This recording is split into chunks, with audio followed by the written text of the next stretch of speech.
Assalamualaikum warahmatullahi wabarakatuh. Selamat datang di Safir, Semarak Virtual Ramadan Min 1 Temanggung tahun 1446 Hijriah. Alhamdulillahirabbil alamin wa bihi nasta'in wa ala umurid dunya waddin. Assalatu wassalamu ala asyrafil anbiya'i wal mursalin wa ala alihi wa sahbihi ajma'in. Pendengar Safir Ramadan yang berbahagia, alhamdulillahirabbil alamin. Hari ini kita telah memasuki bulan Ramadan yang ke-16. Dan nanti malam kita memasuki malam 17 Ramadan atau yang biasa dikenal dengan malam Nuzulul Quran. Ada yang tahu mengapa disebut dengan malam Nuzulul Quran? Mari bersama-sama kita simak kisah berikut ini. Nabi Muhammad SAW merupakan nabi terakhir, nabi penutup yang memiliki beberapa mukjizat. Di antaranya adalah Al-Quran. Al-Quran diwahyukan kepada Nabi Muhammad selain sebagai bukti kenabian beliau, juga sebagai petunjuk bagi seluruh umat manusia, pembeda antara yang hak dan yang batil, serta sebagai pelengkap kitab-kitab yang diturunkan kepada Nabi sebelumnya. Ketika usia Nabi Muhammad mendekati 40 tahun, beliau seringkali merenungi kondisi kaumnya dan menyadari banyak keadaan dari kaumnya yang tidak sejalan dengan kebenaran.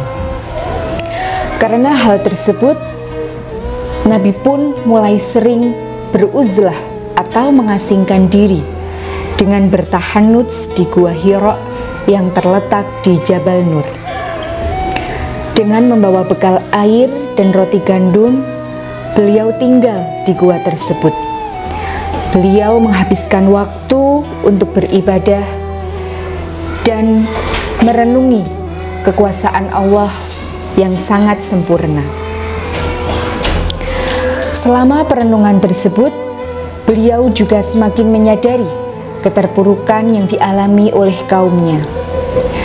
Banyak dari mereka yang terbelenggu dan tidak bisa lepas dari keyakinan yang syirik.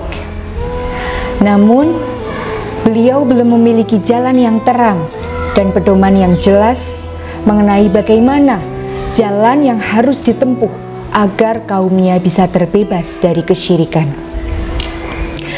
Ketika usia Nabi genap 40 tahun, tanda-tanda kenabian beliau tampak semakin jelas. Salah satunya yaitu adanya batu yang mengucapkan salam kepada beliau. Selain itu, tanda-tanda kenabian yang lain adalah adanya mimpi-mimpi yang semakin jelas dan nyata. Mimpi-mimpi tersebut diberi nama atau dikenal dengan ru'yah as-sholihah. Dan ketika uzlah beliau memasuki tahun yang ketiga,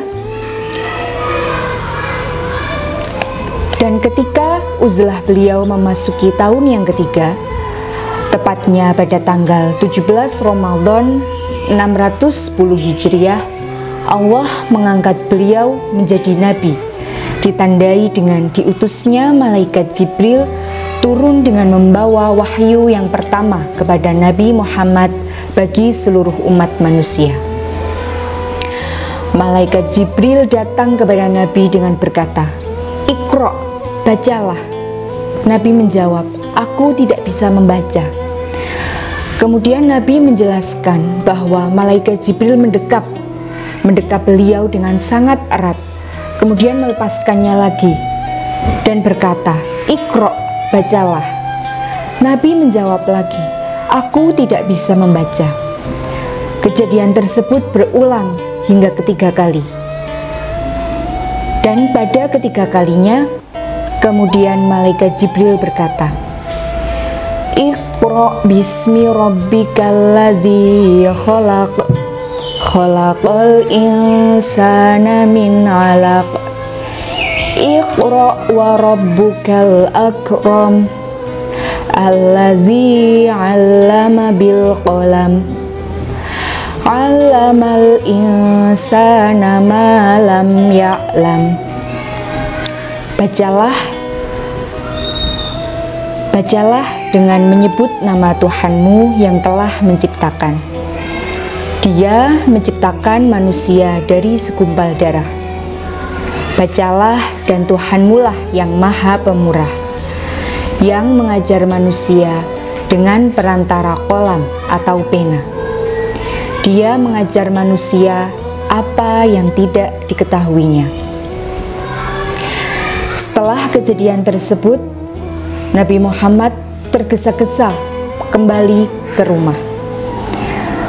Beliau kembali ke rumah dengan keadaan yang menggigil. Kemudian beliau minta diselimuti oleh Khadijah. Khadijah, tolong selimuti aku. Kemudian Khadijah berkata, apa yang telah terjadi kepada engkau, ya Nabi? Apa yang telah terjadi kepadamu? Kemudian Nabi Muhammad menjelaskan apa yang telah dialaminya di Gua Hira. Setelah itu, Nabi bersama Khadijah pergi menemui Waraqah bin Naufal. Waraqah bin Naufal merupakan seorang pemeluk agama Nasrani sejak zaman jahiliyah yang pandai dalam bahasa Arab. Namun ketika itu usia beliau sudah lanjut.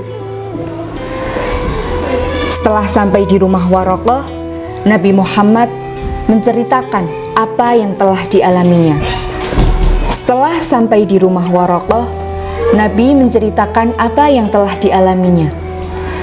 Kemudian Waraqah menjawab,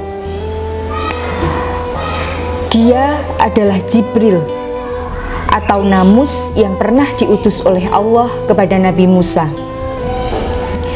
Wahai Muhammad, semoga saya masih hidup ketika nanti kamu diusir oleh kaummu. Nabi bertanya, apakah mereka akan mengusirku? Dan Waraqah menjawab, iya, tentu. Tidak ada seorang pun yang diberi wahyu sepertimu yang tidak dimusuhi oleh orang. Dan jika aku masih menjumpai hari itu, pasti aku akan menolongmu. Namun, tidak lama setelah itu, Waraqah meninggal dunia. Begitulah kisah yang dapat saya sampaikan mengenai turunnya wahyu pertama. Semoga kita dapat meneladani sikap dan sifat Rasulullah SAW, serta semoga kita semua mendapat syafaatnya di yaumul qiyamah. Amin ya rabbal alamin. Akhirul kalam, wallahul muwafiq ila aqwamit thoriq. Wassalamualaikum warahmatullahi wabarakatuh.